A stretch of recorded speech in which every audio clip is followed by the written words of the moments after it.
இன்றே டவுன்லோட் செய்து உங்கள் ஃபேவரட் ஷோக்களை என்ஜாய் பண்ணுங்க.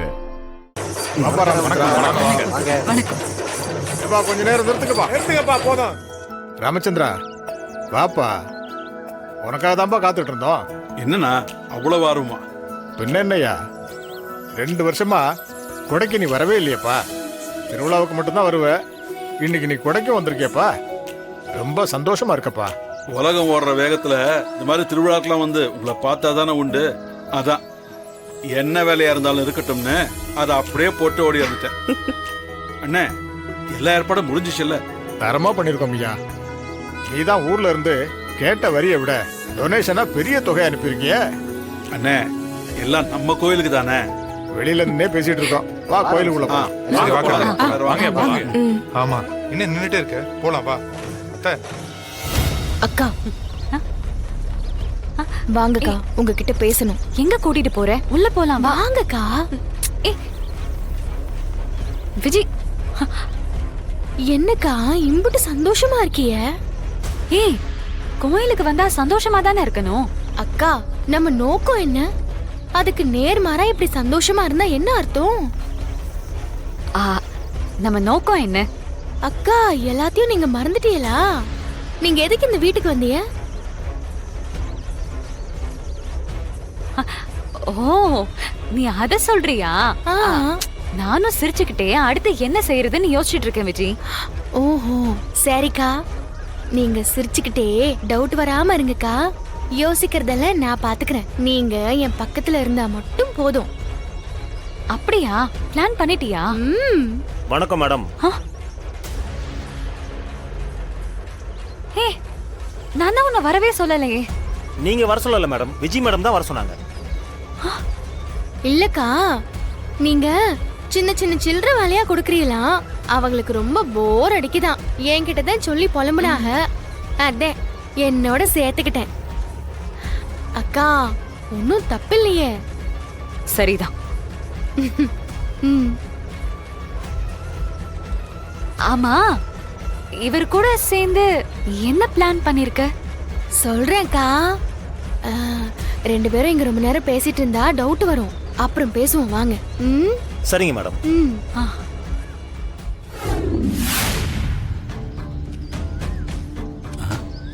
இத வச்சுக்கங்கண்ணே. அண்ணா, கை நீட்டி காசு வாங்கியிருக்கீங்க. இந்த திருவிழா முடிகிற வரைக்கும் நான் சொல்றபடிதான் கேட்கணும், நான் சொல்றபடிதான் நடக்கணும். செஞ்சிருவோம் தம்பி. அந்த ராமச்சந்திரன் இதுவரைக்கும் சந்திக்காத அவமானத்தை கொடுத்துருவோம். அவன் இந்த கோவிலை விட்டு போகும்போது நடப்பணமா தான் போவான். போதுமா? அட அட அட அட அட, கோயிலுக்கு பெரிய மனுஷங்களாம் வந்திருக்கீங்க போல இருக்கு. எப்படி இருக்க ராமச்சந்திரா? நல்லா இருக்கியா? நல்லா இருக்க மச்சான். நீங்க? நான் நல்லா இருக்கேன்பா. சும்மா சொல்லக்கூடாதுப்பா. பெரிய மனுஷனாவும் பெரிய குடும்பஸ்தனாவும் எப்படி வாழணும்ங்கிறதுக்கு உதாரணமே நீதான்பா. நிஜமாதான்பா சொல்றேன். 3 பிள்ளைகளுக்கும் ஒரே வீட்டுல இருந்து பொண்ணு எடுத்தாலும் அதுல 2 பேரு சேர்ந்து வாழாம வாழா வெட்டியா இருக்காங்களாமே. அட, கேள்விப்பட்டேன்பா. அது நிஜம்தானா? மாமா, எங்க நின்னு என்ன பேசுறீங்க? என்ன வள்ளி, கோவமா? நிஜத்தை தானே சொல்றேன். உன் வீட்டுல என்ன நடந்தாலும் ஊருக்குள்ள டிவி செய்தி மாதிரி பரவில கிடக்கு. மூத்தவனாவது பரவாயில்ல, ஓ 2வது பையனுக்கு 2 பொண்டாட்டியாம்ல. நம்ம ஊரு பிள்ளைய கெடுத்துவிட்டு நேர்கொண்டு இன்னொரு பொண்ணு கழுத்துலயும் தாலி கட்டியிருக்கானாம்ல. ஆனா உன் மனதைரியம் யாருக்கும் வராது ராமச்சந்திரா. உன் மகன் 2 பொண்டாட்டிய கட்டினாலும் 2 பேத்தையும் ஒரே வீட்டுல வாழ வச்சிருக்க பாரு. தகப்பண்ணா அப்படி தாயா இருக்கணும். ஏங்க, எங்க குடும்பத்துல என்ன பிரச்சனை நடந்தா உங்களுக்கு என்னங்க? எதுக்கு இப்ப தேவையில்லாம பேசிட்டு இருக்கீங்க? அடடடடடட, இவன் சின்னவன் தானே, அப்படியே துடுக்கா ஒன்னே மாதிரியே இருக்கானே ராமச்சந்திரா. நீ தானே வேற மாப்பிள்ளைக்கு பார்த்து வச்சிருந்த பொண்ணுக்கு வலுக்கட்டாயமா தாலி கட்டினதே.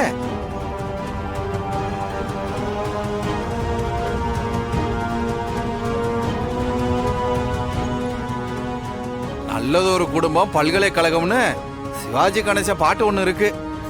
அந்த பாட்டுக்கு உங்க குடும்பம் தாயா பொருத்தமா இருக்கு. இப்ப என்ன நீ பேசிட்டு இருக்க? அவர் நம்ம கோயிலுக்கு பங்காளியா?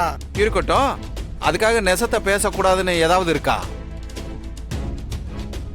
யோ பூசாரி, இப்பவே சொல்லிட்டேன், வந்தமா சாமிய கும்பிட்டமா போனமான்னு இருக்கணும்.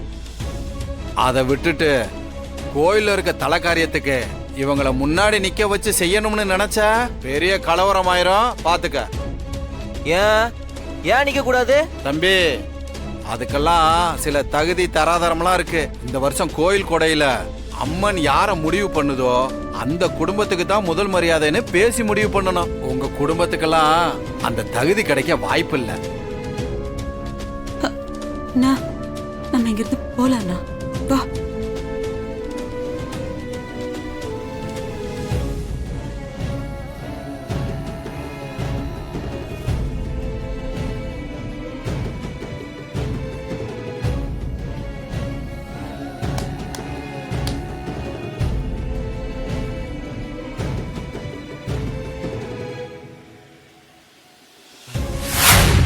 ஏய், இங்க வாங்க. இந்த வரேண்ணா. நான் நினைச்சதை விட நல்லாவே ஆரம்பிக்கிறான். சொல்லுங்க. என்னடா இது? என்னது?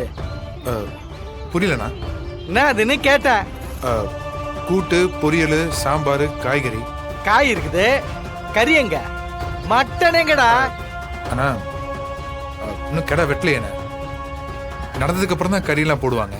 ஏன் முன்னாடியே போட்டா சாமி கோச்சிக்குமா? உங்களுக்கு போட வக்கு இல்லைன்னு சொல்லு. இங்க பாரு, சோறு வேகவே இல்லை பாரு. கத்திரிக்காய் முத்தலாக்குது, உருளைக்கிழங்கு பச்சை பச்சையா அப்படியே இருக்குது. மனுஷன் சாப்பிடுவானா இத? அண்ணா, சாப்பாடு பிடிக்கலன்னா எந்திரிச்சு போங்க. 4 பேர் சாப்பிட்ற இடத்துல தகராறு பண்ணாதீங்க. ஏய், யார் தகராறு பண்ணுது? இதெல்லாம் ஒரு சாப்பாடு, இதெல்லாம் எங்களை சாப்பிட சொல்றீங்களா? ஏய்,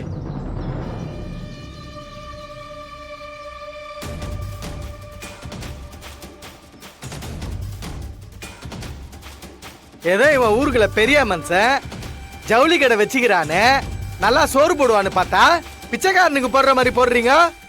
ஏய், இருங்க, யாரும் இருங்க. சாப்பிட தேவையில்லன்னா எந்திரிச்சு வாங்க. ஏய், இருங்கண்ணே, கொஞ்ச நேரம் அமைதியா இருங்கண்ணே. ஏய்,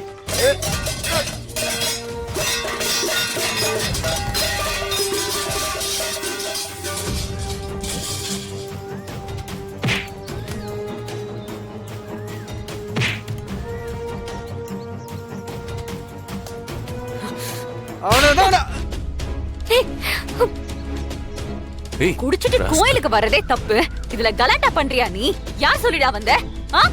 யார் அனுப்பி விட்டா? தொலைச்சிருவேன் சொல்லிட்டேன். ஏய், எங்க அண்ணன் மேலே கை வச்சிட்டியா நீ? அடி. என்னடா சவுண்ட் விடுற? இன்னொரு வாட்டி சவுண்ட் விட்ட அவனை இங்கே குழி தோண்டி புதைச்சிருவேன்.